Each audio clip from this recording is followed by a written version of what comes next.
What's going on, boys? No Guides here. Welcome back to another video. Now, in collaboration with Gamers Academy, we have an offensive set pieces tutorial for you. We're going to go over penalties, we're going to go over free kicks, we're going to go over corners, and also go over throw-ins. And we're going to explain how to become very good at them, how to improve your efficiency, and ultimately all the tips and tricks that the top tier players use to gain advantage in the game and ultimately to get more wins. Now in this section we are going to go over free kicks. Now there's so many different types of free kicks types, different curves, different spins you can do. But let's just focus on the basics. How to take a free kick is just like the penalties. You basically aim, but the difference is there's dip on the shot depending on how far away you are. Because we are quite close to this, I'm just going to literally aim at the crossbar, a little bit of power, just 2 bars, and as you can see it's enough for me to hit the crossbar. So obviously depending on how far away you are, the more power you have to apply. Now around about 25 yards, that's where the majority of the free kicks that you would get in a game would be. Because it's quite close, you don't need that much power. So if I just aim just a little bit at the crossbar, enough power to obviously of course get the ball over the wall, and as you can see it dips into the back of the net. So now you understand how basic free kicks work. There's also free kick positioning. So if you move the right analog stick, you can change the position of the player. Now it's not that important, but if you're doing a knuckleball, you basically want to be as straight up towards the ball as possible, and if you want to curl the ball as much as possible, you want to be far away. And that's simply done by moving the right analog stick to the far left, because I'm taking it with my left foot, and if I want to go wider to a wider stance on the far right, then I move it to the right hand side. Now this is important because let's say for example I'm doing a knuckleball. I'll explain to you how I do this in a second, but I want to be straight on. That way the ball has a lot of deviation. That's the whole thing behind the knuckleball, and that way I can get it perfectly and get that movement, I suppose you can say. Whereas I suppose if I want the curve, I want to be a bit more far wider, but I'll mention this in the tutorials which one's more important. It's mainly used for the knuckleball, but let's say for example I wanted to apply side spin. In theory, I'll get the better chance of a side spin if I am further out. And as I mentioned, in terms of the free kicks, there's different types of spin you can apply on the ball. You can do top spin, side spin, a mixed variation of both top spin and side spin, or the knuckleball. As I explained to you, positioning is mainly just for the knuckleball. You ideally want to be straight dead on, and if you want to achieve a bit more curl, you can stand a bit more side on, I suppose you can say.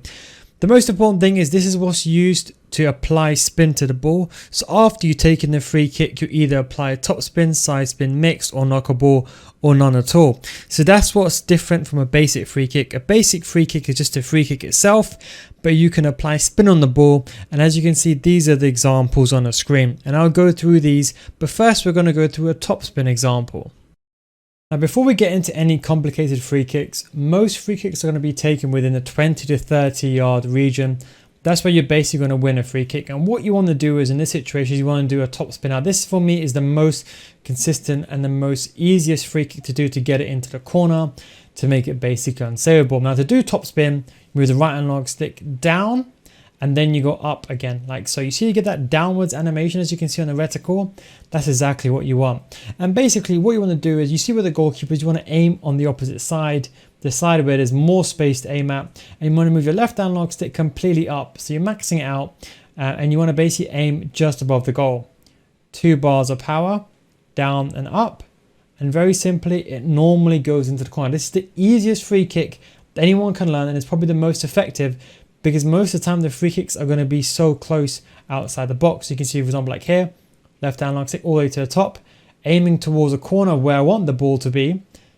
2 bars of power, right analog stick up, then down, and as you can see I'm getting the ball into that region. And just like how I showed you in the penalties, you can actually time your free kicks. The exact same thing. You either want to hit it yellow or green in this situation, ideally green. So the exact same thing. So here I'm going to aim just above where I want the ball to be. 2 bars of power, down, up, and again I try to green time it. In this situation I yellow time it, and you can see it's very, very effective because most free kicks are going to be in this region. You're going to see you're going to have yourself here. Don't forget, you want to have a power where you don't want to do too less power. You do too less, the ball won't go over the wall as much. If you do too much power, then the ball will be going very, very high.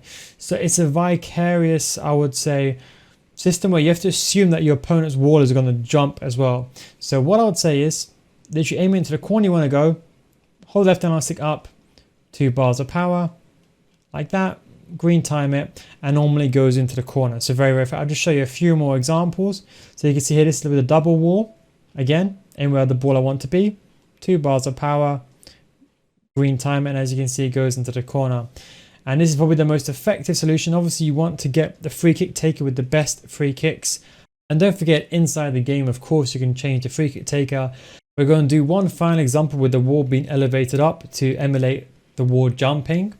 Again, we're closest, so he's going to do about 2 bars of power, aim where the ball wants to be, top spin, hit it green, and as you can see, it goes into the back of the net. Now we've already gone through this top spin example. Now this one we're going to go over the side spin. So it's the exact same thing. So you can do a side spin either way. This one, move the right analog stick down and then move it back upwards in a semicircle motion. So you're going to aim here. And as you can see, this time we do side spin. As you can see, it's kind of the opposite way because you went down and went right. The spin went that way. So you can see if I do the other way now, the spin is on the other side. So you can choose whichever way you want it to go. You then have a mixed one, which basically encompasses a bit of everything. So again, the exact same thing here. Doesn't go all the way. And as you can see, you get a bit of a mixed one. It's a bit more sporadic, I would say. So I normally aim towards the middle if I'm going to do a mixed one. Go the opposite way. And as you can see, you get a bit of the top spin and you get the curve at the same time. And then the final one is a knuckleball, where you ideally want to be a bit further away than this. But you basically aim it and then you move the right analog stick down, then up, then down again. So like down, up, down again. And you can hit the knuckleball like so. And as you can see, it's a bit better for a greater distance as opposed to it being close up. I'm just going to go through some quick examples for each one and I'll walk you through exactly what I'm doing. So in this situation, I want to do a knuckleball. So what I want to do is I want to move Neymar so he's heading straight on. So I flick the right analog stick, so I'll force him to standing straight on stance. You see that? Now he's standing straight on. So what I do now is I aim towards the corner, just above the goal. And you can see with the right analog stick, I do about 3 bars of power because I'm about 25 yards, so not too close, but not too far away either. And where I want to do the right analog stick, don't forget I want to go down, then up, then down again. So you can see the right analog stick go down, up, and then down again. That's the motion that you want, and that is how you get the knuckleball. Then once you go down, up, down again, then you can see you get that circular animation. As you can see, then you can see I also try to time it, press the shoot button just before my player's about to hit the ball, and it's green, and it goes into the back of the net.